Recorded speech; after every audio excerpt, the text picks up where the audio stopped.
네, 오늘 우리 데살로니가 전후서 공부하는 중에 마지막 부분이 되었습니다. 이제 바울의 마지막 축복인데요. 이 바울의 마지막 축복의 내용을 통해서 우리가 깨달아야 될 그런 교훈이 있습니다.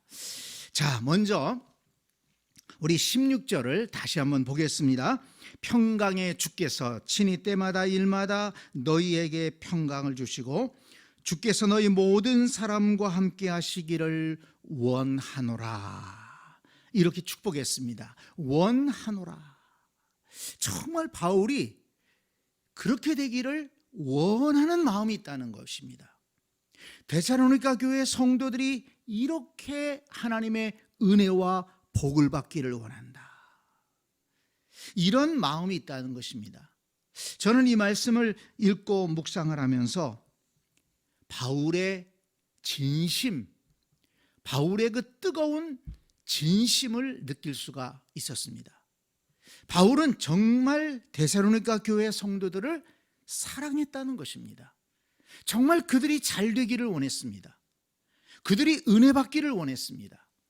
하나님께서 그들에게 은혜와 평강을 부어주시기를 정말 마음으로 원했습니다. 그래서 이 데살로니가 서를 좀 다시 한번 살펴보니까요, 이 원하노라, 이 말씀이 몇 번 나오고 있는데요. 데살로니가 후서 3장 16절, 지금 우리가 읽은 이 말씀 속에서는 주님께서 함께 하셔서 때마다 일마다 평강 주시기를 정말 원한다. 하나님께서 데살로니가 교회 성도들과 함께 하시면서 언제나 어떤 일을 할 때든지 평강을 주시기를 원합니다. 이런 마음이 있었다는 것입니다. 자, 그런데 데살로니가 전서 3장 13절을 보니까 너희 마음을 굳건하게 하시고 우리 주 예수 그리스도께서 그의 모든 성도와 함께 강림하실 때에 하나님 우리 아버지 앞에서 거룩함에 흠이 없게 하시기를 원하노라 그랬습니다.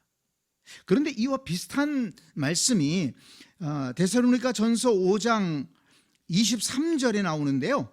평강의 하나님이 친히 너희를 온전히 거룩하게 하시고 또 너희의 온 영과 혼과 몸이 우리 주 예수 그리스도께서 강림하실 때에 흠없이 보존되기를 원하노라 그랬습니다.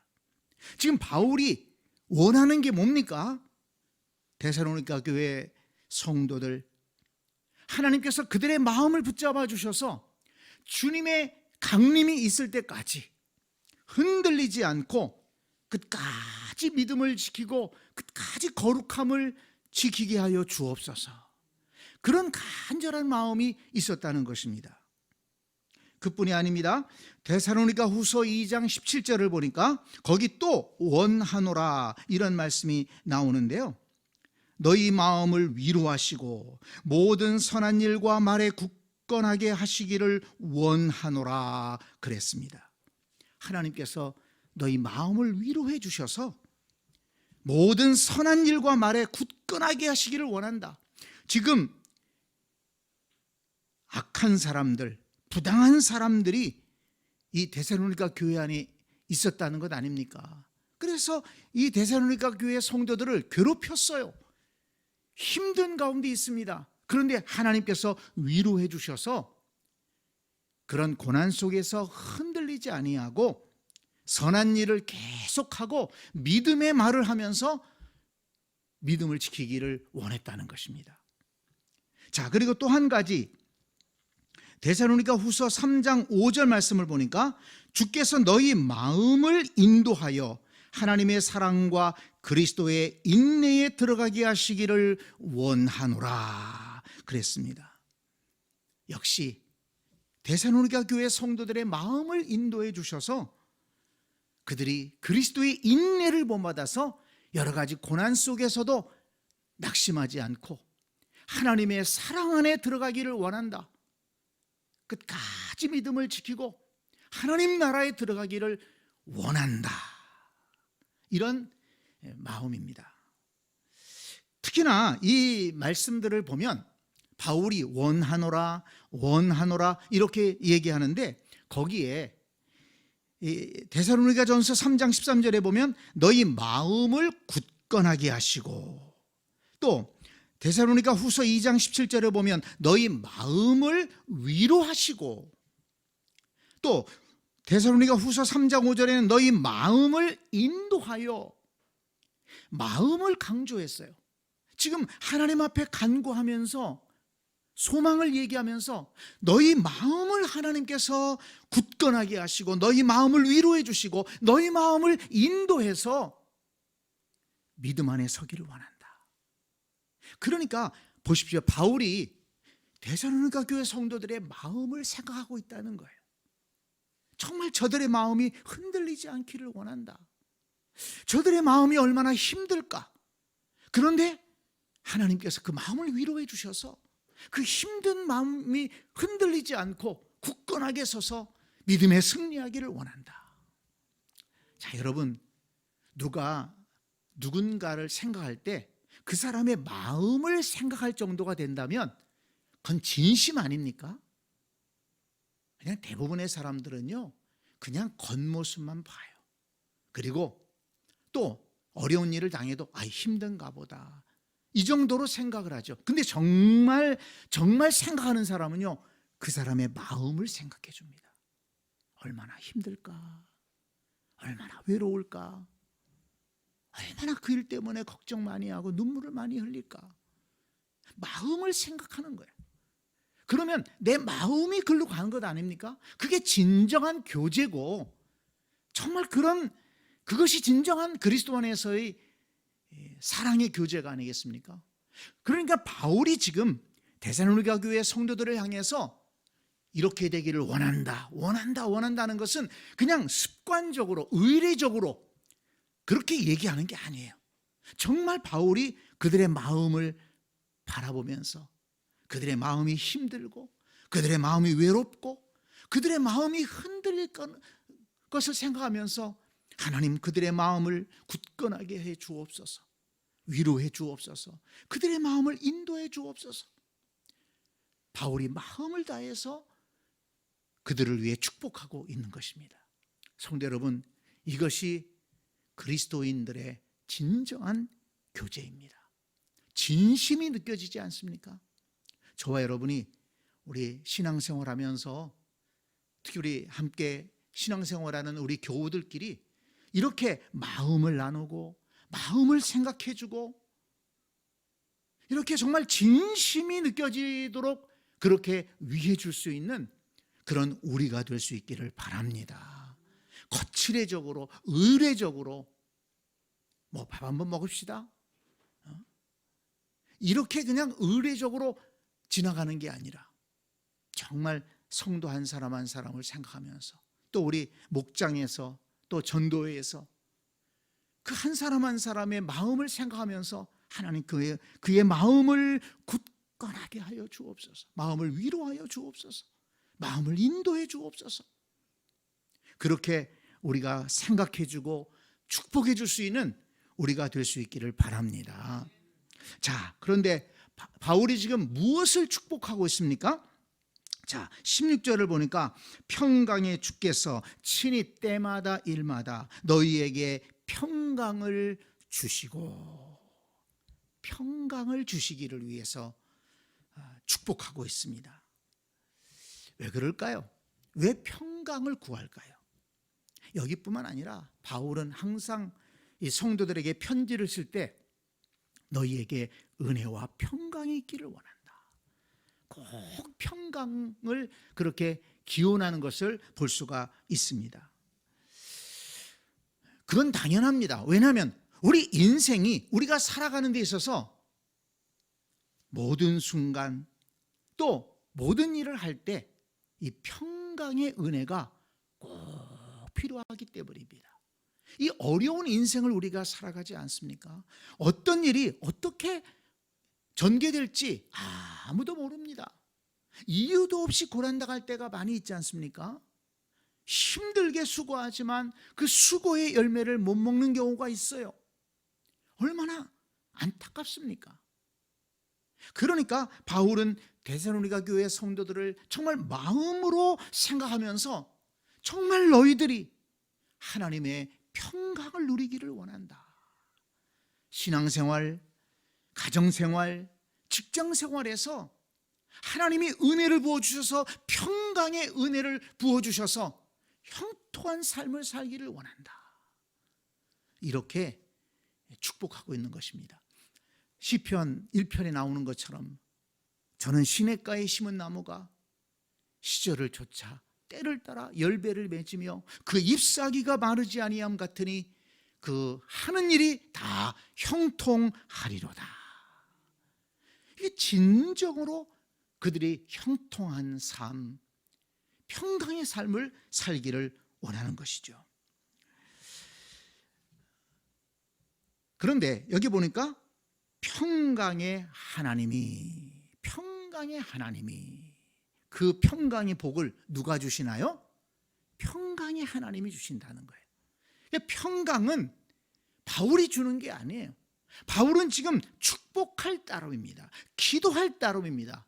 그 평강의 복은 누가 주시나요? 하나님이 주시는 거예요. 예수 그리스도가 주시는 겁니다. 그래서 평강의 하나님이. 데살로니가 오늘 본문에서는 평강의 주께서 그랬죠. 평강의 주께서. 그런데 데살로니가 전서 5장 23절에서는 평강의 하나님이. 그렇습니다. 이 평강의 복은, 은혜와 복은 하나님께로부터, 평강의 은혜와 복은 예수 그리스도께로부터 임한다는 것입니다. 여러분, 평강의 하나님이 우리에게 평강을 주실 줄 믿습니다. 평강의 주께서 우리에게 평강의 복을 허락해 주심을 믿으시기를 바랍니다. 이사야 9장 6절에 보니까 이사야 선지자가 메시아에 대해서 예언을 하면서 이렇게 예언을 했습니다. 이는 한 아기가 우리에게 낳고 한 아들을 우리에게 주신 바 되었는데 그의 어깨에는 정사를 메었고 그의 이름은 기묘자라 모사라 전능하신 하나님이라 영존하시는 아버지라 평강의 왕이라 할 것임이라 그랬습니다. 이사야 선지자가 메시아에 대해서 예언하면서 그 메시아는 평강의 왕이 될 것이다, 이렇게 예언을 했습니다. 그런데 여러분, 이 평강이라는 것은, 하나님이 주시는 평강은 단순히 우리의 삶 속에서, 우리가 직장생활하면서 가정생활하면서 우리가 어떤 일을 행하면서 그것이 형통하고 가족들 간에 화목하고, 이것도 평강이지만 바울이 생각하는 평강은 좀 더 차원이 다른 평강이 있습니다. 그것이 뭘까요? 우리 영적인 평강입니다. 하나님과의 관계가 회복됨으로 인한 평강입니다. 그러니까 먼저 하나님과 우리가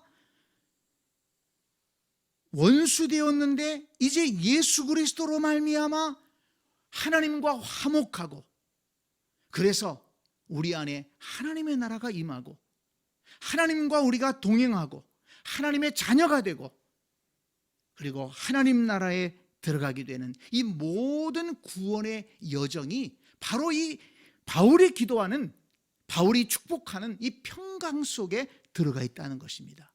그래서 여러분, 우리가 이 평강이라는 단어를 생각할 때는 물론 우리 가정이 잘 되고 직장이 잘 되고 우리 자녀들이 잘 되고 우리 가정이 평안하고 이런 것도 우리가 원하지만은, 정말 말씀 속에서 우리가 평강을 우리가 기도할 때에는 하나님과의 관계가 회복되는 것입니다.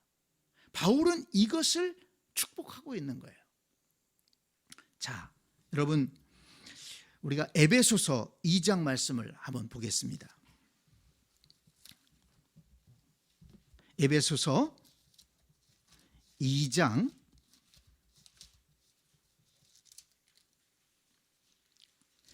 14절 말씀부터 보겠습니다. 에베소서 2장 14절 다 찾으세요. 제가 천천히 읽으면서 설명을 합니다. 14절 보면 그는 우리의 뭐라고요? 화평이신지라. 화평이신지라. 예수 그리스도는 우리의 화평이라는 거예요. 평강을 주시는 분이라는 말씀입니다.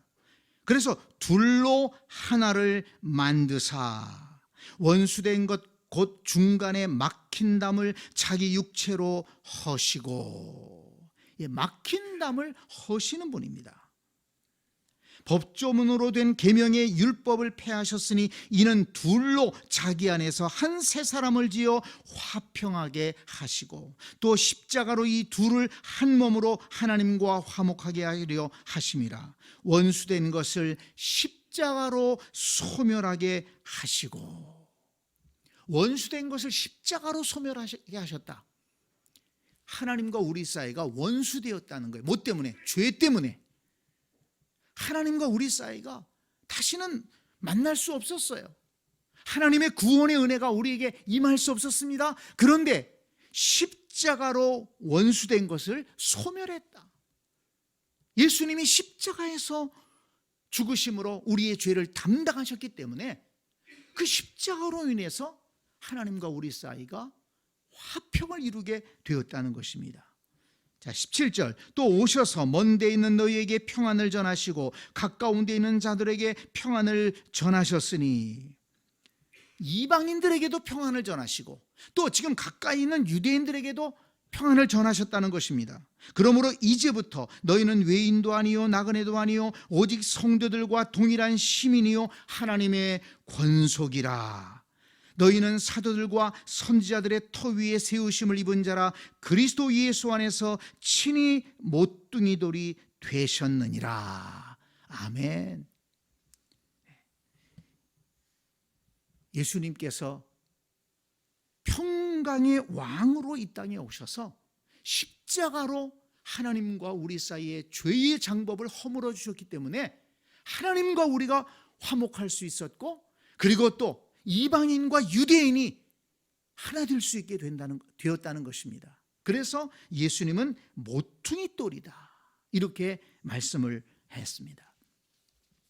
그러니까 지금 바울이 이 데살로니가 성도들을 위해서 평강을 위해서 기도할 때에는 이 평강은 아까도 말씀드린 것처럼 그냥 우리 삶 속에 어떤 어려운 문제가 생기지 않고 곤란한 문제가 생기지 않고 모든 일이 그냥 순탄하게 잘 되는 그런 차원의 것이 아니고, 하나님과 우리 사이가 예수 그리스도의 십자가로 인해서 화목해졌는데 그 은혜가 데살로니가 교회 성도들에게 임하기를 원한다는 거예요. 그래서 데살로니가 교회 성도들 모두가 하나님의 권속이 되고, 그리고 진정한 하나님의 평안을 누리게 하여 주옵소서, 하나님의 은혜를 누리게 하여 주옵소서, 이렇게 소망을 가지고 축복하고 있는 것입니다.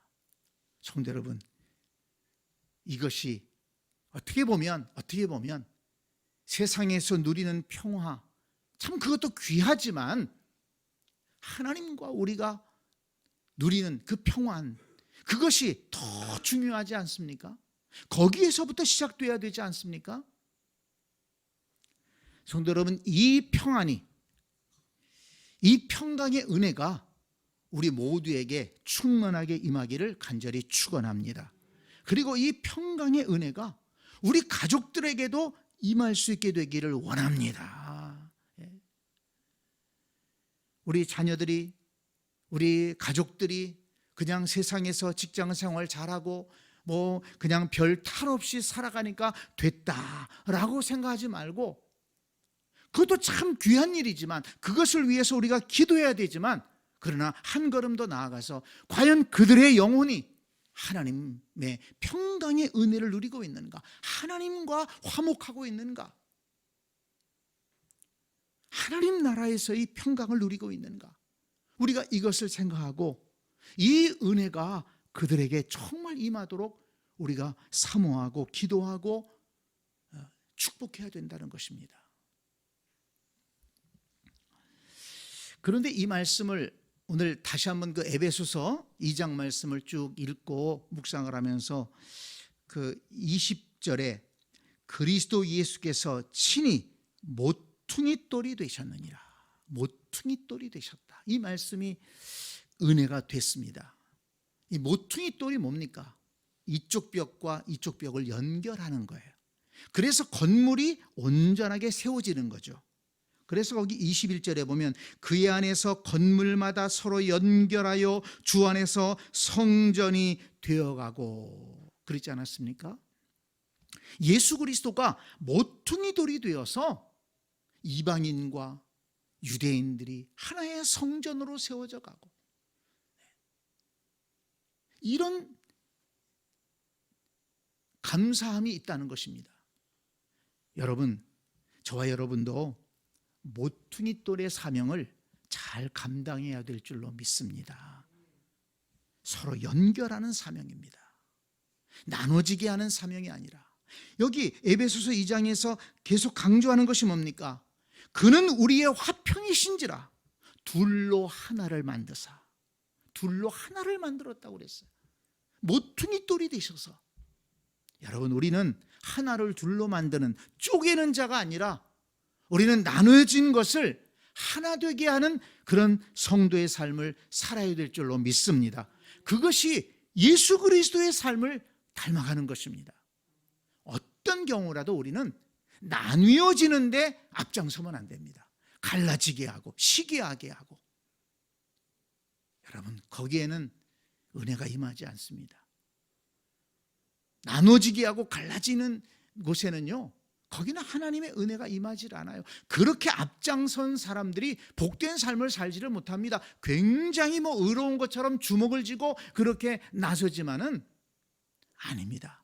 우리는 하나 되게 하는데, 내가 조금 손해보더라도, 내가 조금 양보하더라도 하나 되게 하는데 쓰임받는 일꾼이 돼야 됩니다.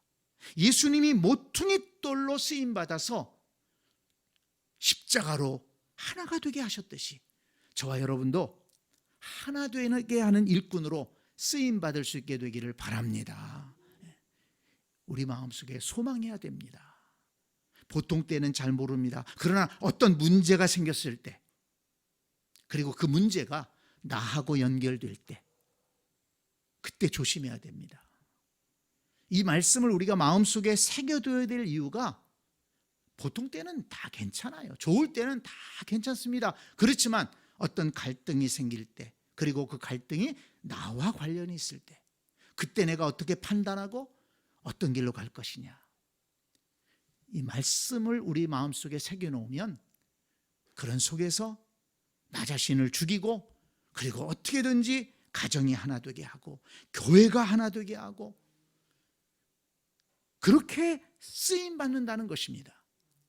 저와 여러분이 그렇게 쓰임받을 수 있기를 간절히 축복합니다. 자, 그래서 보세요. 이 바울은 평강의 주께서 친히 때마다 일마다 너희에게 평강을 주시고, 그 다음에 그 뒤에 뭐라고 그랬습니까? 주께서 너희 모든 사람과 함께 하시기를 원하노라. 왜 이것을 덧붙였습니까?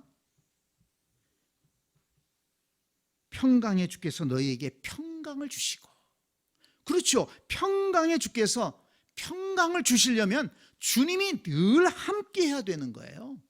그래서 너희 모든 사람과 함께 하시기를 원하노라. 주님이 멀리 계시면서 그냥 아이고 이거 받아라, 이게 아닙니다. 주님이 늘 함께 하시기를 원하는 거예요. 그래야지 때마다 일마다 평강의 은혜를 누릴 수 있지 않습니까? 여러분, 주님과 늘 동행할 수 있는 우리가 되기를 원합니다. 예배 드릴 때만 주님 찾고 돌아가서 일할 때는 주님과 멀어지는 것이 아니라, 우리 그리스도인들이 매 순간 주님 어떻게 하죠? 주님 도와주세요. 매 순간 주님과 동행할 수 있는, 아침에 주님을 일어나면서 주님을 찾고, 또 저녁 때 자면서 주님을 의지하고, 주께서 너희 모든 사람과 함께 하시기를 원하노라. 이것은 이론이 아니라는 것입니다. 그리고 다른 어떤 누구에게 일어날 일이 아니고 바로 우리 자신에게 이 일이 일어나야 된다는 거예요. 주님 정말 나와 함께 주옵소서. 내가 주님과 동행하기를 원합니다. 주님 내 얘기를 듣고 계시죠? 때마다 일마다 주님과 함께하면서 주님이 주시는 평강의 은혜를 누릴 수 있는 우리 모두가 될 수 있기를 간절히 축복합니다. 자, 여기 18절 말씀 보면 우리 주 예수 그리스도의 은혜가 너희 무리에게 있을지어다. 맨 마지막 축복입니다. 한 번 더 축복을 하지요. 근데 여러분, 이것은 우리가 바울 서신을 읽어보게 되면 바울은 그 서신을 기록할 때 시작할 때도 은혜와 평강이 있기를 원하노라. 그리고 마무리할 때는 또 은혜가 있기를 원하노라. 시작과 끝을 이렇게 하나님의 은혜를 기원하면서 은혜가 임하기를 축복하면서 그렇게 시작과 마지막을 하는 것을 볼 수가 있습니다. 제가 좀 찾아보니까요, 고린도후서 1장 2절에 보면 하나님 우리 아버지와 주 예수 그리스도로부터 은혜와 평강이 있기를 원하노라 시작했어요. 고린도후서 13장 13절 주 예수 그리스도의 은혜와 하나님의 사랑과 성령의 교통하심이 너희 무리와 함께 있을지어다. 역시 하나님의 은혜가 너희 무리와 함께 있을지어다. 이렇게 마무리를 합니다. 갈라디아서 1장 3절 우리 하나님 아버지와 주 예수 그리스도로부터 은혜와 평강이 있기를 원하노라 시작했어요.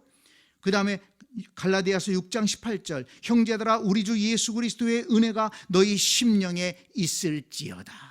역시 은혜를 기원하면서 마치는 걸 볼 수가 있습니다. 빌립보서 1장 2절 하나님 우리 아버지와 주 예수 그리스도로부터 은혜와 평강이 너희에게 있을지어다. 이렇게 시작합니다. 그리고 빌립보서 4장 23절 주 예수 그리스도의 은혜가 너희 심령에 있을지어다. 그렇게 마무리를 해요. 데살로니가전서 1장 1절에 은혜와 평강이 너희에게 있을지어다 그랬는데 데살로니가전서 5장 28절에 우리 주 예수 그리스도의 은혜가 너희에게 있을지어다. 시작과 끝이 은혜로 시작하고 은혜로 마쳐요.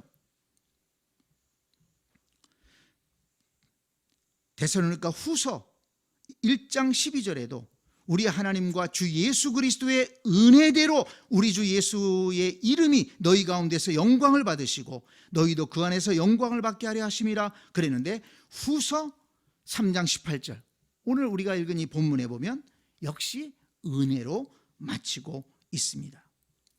자, 여러분, 왜 이렇게 바울은 은혜로 시작하고 은혜로 마칠까요?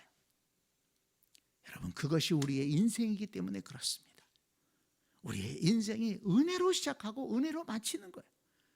우리가의 구원이, 우리가 하나님께로 받은 구원이 뭘로 시작해서 뭘로 마칩니까? 은혜로 시작해서 은혜로 마치는 거예요. 모든 게 그렇습니다. 바울은 이걸 알았어요. 그래서 고린도 교회도 갈라디아인들에게도 빌립보 교회 성도들에게도 은혜로 시작해서 은혜로 마치고 있는 것입니다. 자, 여러분, 그 은혜로 시작해서 은혜로 마친다는 것을 우리 잠시 한번 성경으로 찾아볼까요? 한번 찾아보세요. 갈라디아서 1장 15절. 갈라디아서 1장 15절.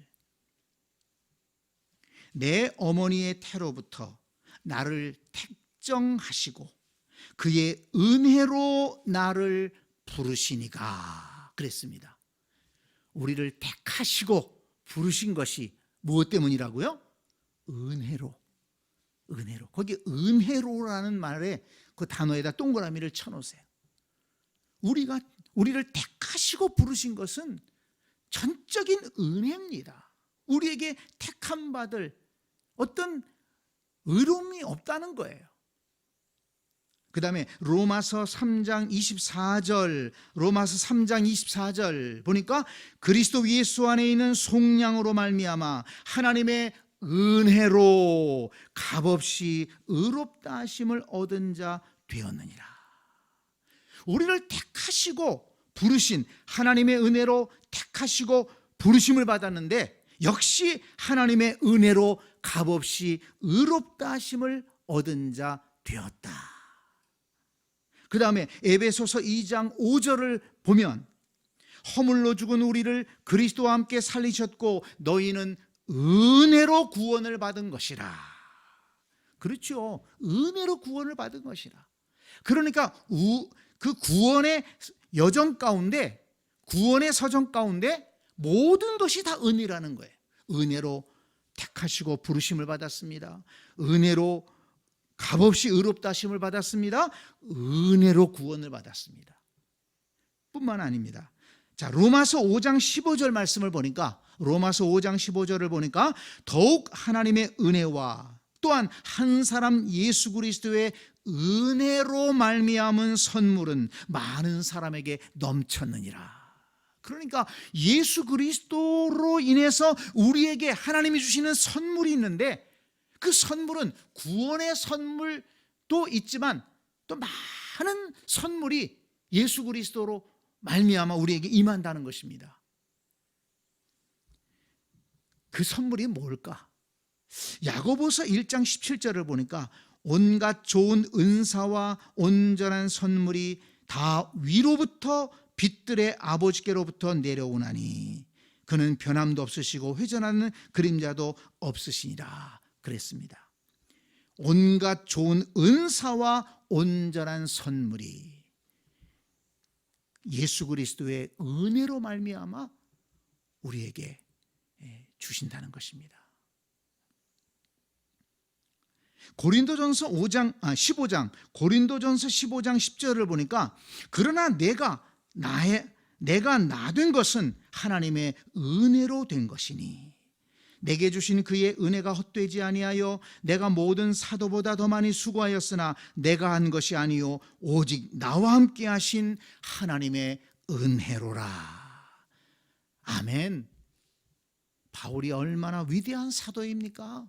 근데 바울이 뭐라고 고백합니까? 나의 나 된 것은 하나님의 은혜로 된 것이니 오직 나와 함께 하신 하나님의 은혜로라. 여러분 그렇게 고백할 수 있습니까? 네. 나의 나 된 것은 하나님의 은혜다. 사람들은 바울을 우러러 보았습니다. 어떻게 저렇게 능력이 있을까? 어떻게 저렇게 위대한 일을 많이 할 수 있을까? 그런데 바울은 고백합니다. 나의 나 된 것은 하나님의 은혜로 된 것이니 내가 모든 사도보다 더 많이 수고하였지만 내가 한 것이 아니라 오직 나와 함께 하신 하나님의 은혜로라. 여러분 결국 우리도 이렇게 고백해야 됩니다. 이렇게 고백할 수밖에 없을 것입니다. 나의 나 된 것은 하나님의 은혜요. 내가 어떤 선한 일을 한 것이 있다면 그것은 나와 함께 하신 하나님의 은혜입니다. 이런 고백이 진심의 고백이 될 수 있기를 원합니다. 그런데 요한계시록 22장 맨 마지막에 요한계시록 22장 20절 21절을 보니까 이런 말씀이 있잖아요. 이것들을 증언하신 이가 이르시되 내가 진실로 속히 오리라 하시거든. 아멘. 주 예수여 오시옵소서. 주 예수의 은혜가 모든 자들에게 있을지어다. 아멘.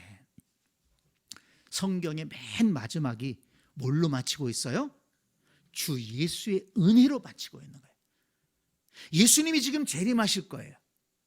그 광경을 기록하고 있습니다. 아멘. 주 예수여 어서 오시옵소서. 그런데 예수님이 다시 오실 때 그 영광의 잔치에 어떻게 들어갈 수 있습니까? 어떤 자격 있는 자가 들어갈 수 있습니까? 주님의 은혜밖에는 들어갈 수 있는 자가 없는 거예요. 그렇기 때문에 아멘 주 예수여 오시옵소서. 그리고서는 맨 마지막에 주 예수의 은혜가 모든 자들에게 있을지어다. 주 예수의 은혜가 있어야만이 그 재림의 잔치에 동참할 수 있고 하나님 나라의 영생에 동참할 수 있다는 것입니다. 그래서 이 은혜는 처음부터 끝이 은혜라는 거예요. 바울은 이 사실을 깊이 알았기 때문에 오늘 이 데살로니가 후서를 마무리하면서 우리 주 예수 그리스도의 은혜가 너희 무리에게 있을지어다 이렇게 축복한 것입니다. 여러분, 이 은혜가 저와 여러분들에게도 이미 임한 줄 믿습니다. 그리고 또한 계속해서 임하게 될 줄로 믿습니다. 그리고 우리의 인생의 마지막 날, 우리도 무엇을 고백하고 인생을 마무리할 수 있습니까? 다른 것 없습니다. 살아온 모든 날이 은혜였습니다. 하나님, 은혜로 나를 맞이해 주옵소서. 그렇게 고백할 수밖에 없는 것입니다. 은혜로 시작하고 은혜로 마무리하는 인생, 우리가 이 말씀을 통해서 이걸 깨닫고 오직 하나님의 은혜만을 붙들고 그리고 달려가는 저와 여러분이 될 수 있기를 간절히 축복합니다. 아멘.